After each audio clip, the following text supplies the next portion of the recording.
Good evening and welcome to ThaiPBS English News Service. I'm Subhajangklin Swan.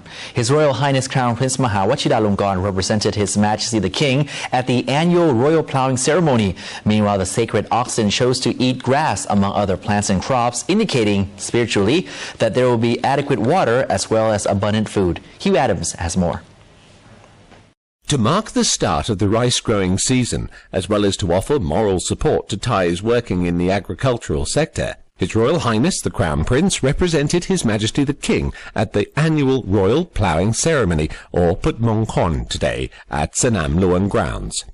Every year the ritual starts with officials from the Ministry of Agriculture, dressed in ancient palace uniforms, leading trained oxen around the royal grounds.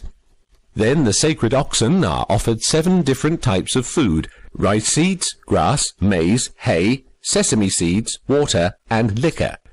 Their choice is closely watched, as it's believed that it predicts what type of harvest and weather to expect this year.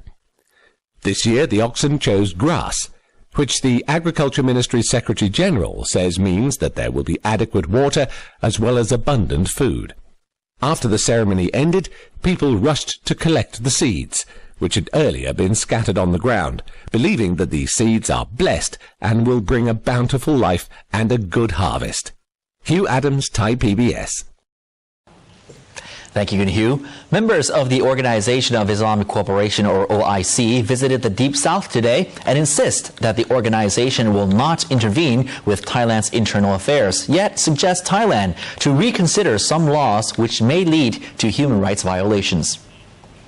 Syed Qasim Al-Masri and leading members of the OIC delegation visiting the Deep South today confirms the OIC is against the acts of insurgency and violence of all kinds, indicating that following the field trip, they may be able to initially conclude that the ongoing unrest is not a conflict of religion. The representatives of the OIC also insist that they do not back separatism in southern Thailand, yet they are willing to be the middleman in negotiations between insurgents and the government. The organization will not intervene with Thailand's internal affairs, yet suggests Thailand should reconsider emergency decrees imposed in the Deep South, as it may lead to human rights violations, while setting up a special court to deal with national security cases may also speed up court cases.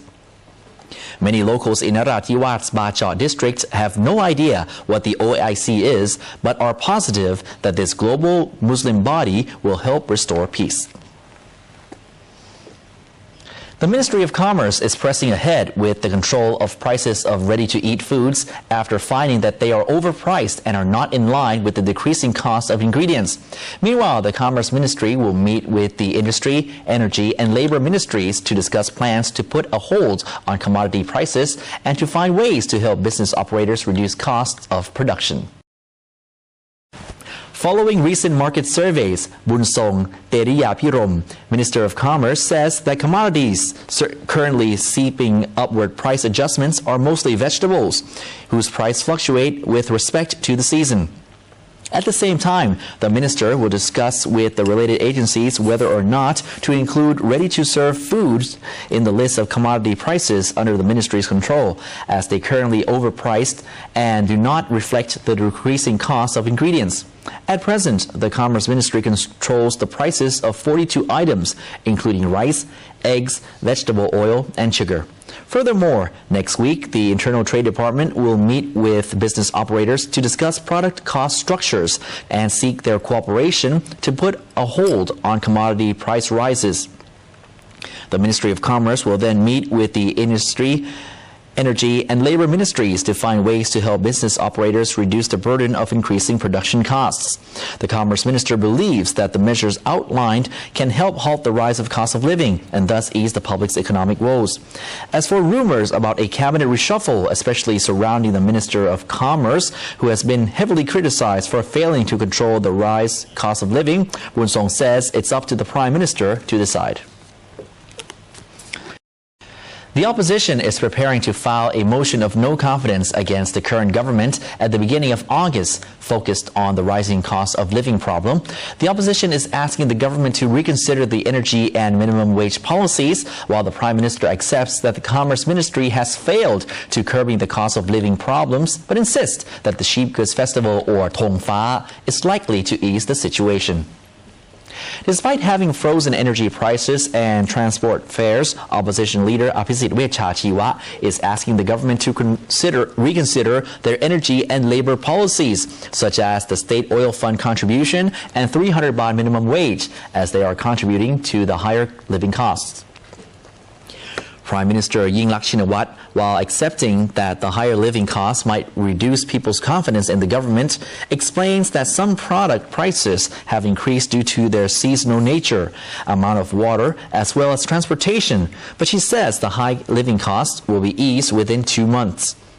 Additionally, as the House Speaker will hold a debate on 2003 budget bill on May the 21st and 22nd, the Democrat Party, as the main opposition party, is preparing for a no-confidence debate by setting up a team to discuss the government's spending on some populist policies, as they see the cost of living problem is directly related to the rise in energy prices, 300 baht minimum wage, 15,000 baht minimum salary for a bachelor's degree holder, and rice pledging policies. At least 60 of the 111 banned politicians of the dissolved Thai Party are going to register as members of the Pheu Thai Party when they complete their 5-year ban from May 30th, boasting that their political know-how will enhance cooperation between the party and the people. However, they insist that they will not seize ministerial posts in Yingluck's third cabinet reshuffle. The majority of former TRT Executives agreed to assign Wichit Plangsi-Sakul, a legal advisor to former PM Thaksin Shinawatra, to coordinate sending invitation letters to all 111 banned politicians. One of the recipients will be Newin Chitchop, a key leader of the Phumchai Thai Party. Newin, a former minister back in the Thaksin's government, defected along with his whole faction to support Aphisit Wechachjiwa in forming a coalition government. Additionally, Wichit reveals that there are at least 60 of the 111 banned politicians who will register as members of the Pheu Thai Party. However, he insists that the members will not negotiate with Prime Minister Yingluck to grab any post in the cabinet. Initial meetings scheduled for May the 16th and June the 1st will see a number of then unbanned politicians march to the Pheu Thai Party headquarters to register as members of the party. The House Committee on Natural Resources and the Environment conducted a field survey to check the environmental effects of the recent chemical explosion in Maptaput Industrial Estate, while locals are complaining about the government's problem-solving abilities and are asking the authorities to set up the warning center.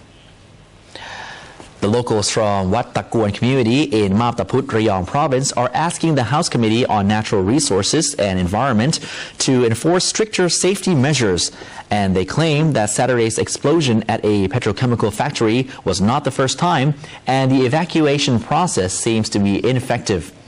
They say that the latest accident is proof of this. They also asked the authorities to set up an efficient warning center and effective systems for disseminating urgent information, as the authorities are failing to provide accurate and adequate information in times of the crisis. Meanwhile, the committee chaired by Narit Kamdurak has conducted a field survey, listening to the locals about their problems they are currently facing after a major chemical explosion occurred at BST Company, which caused chemicals from Aditya Birla Chemicals Company to leak into the environment on Saturday. Furthermore, related organizations like the Industrial Estate of Thailand, Health and the Pollution Control Department have also joined the committee to provide information to the local residents.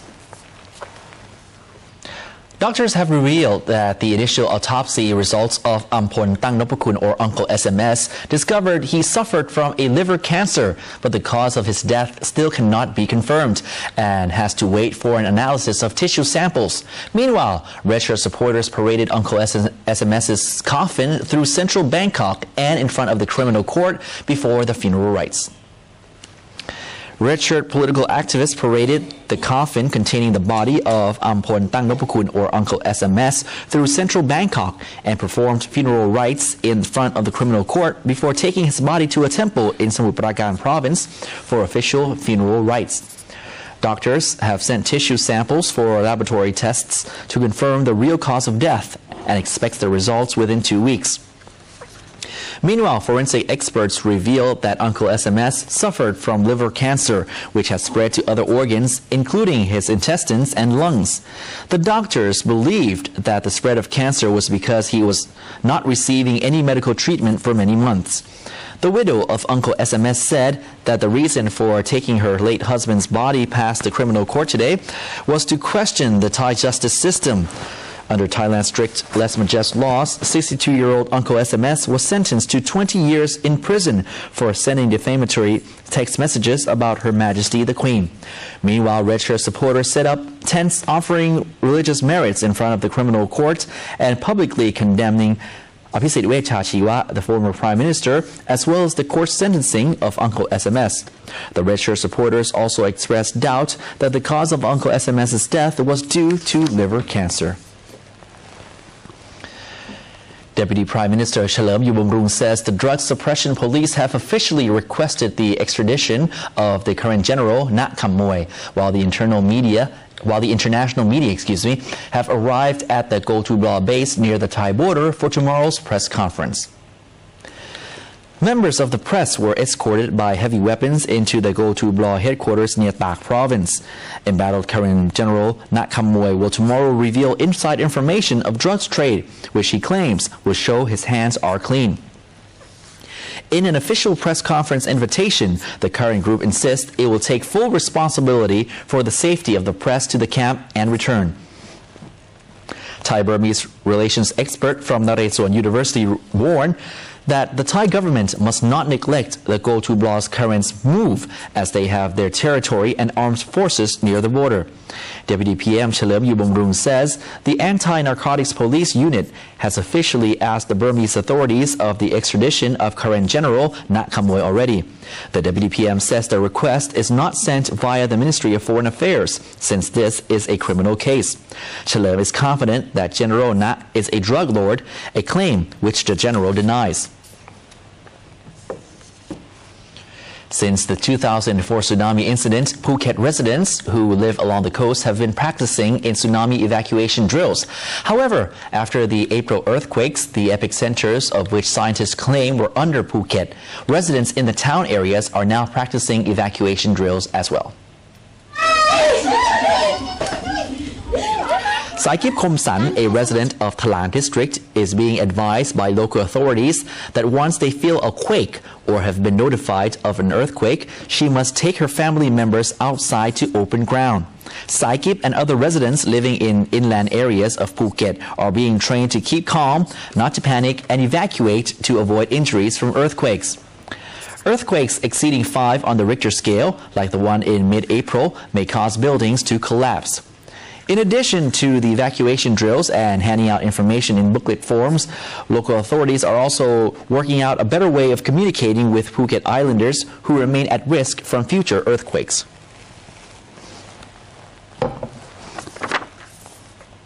And moving to our last piece, Thailand will be likely facing less rain as of tomorrow as the southwestern monsoon is losing strength. However, locals living along the hillsides should remain heads up for flash floods. 40% of Bangkok and the central region will see a 40% chance of rain.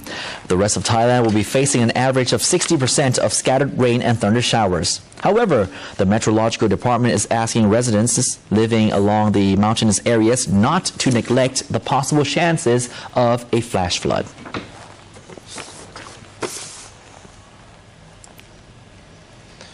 And that's all the time we have for tonight's edition of Thai PBS English News Service. Thank you so much for watching. I'm Kusum Wajong Klin Sawan. Sawadee krap.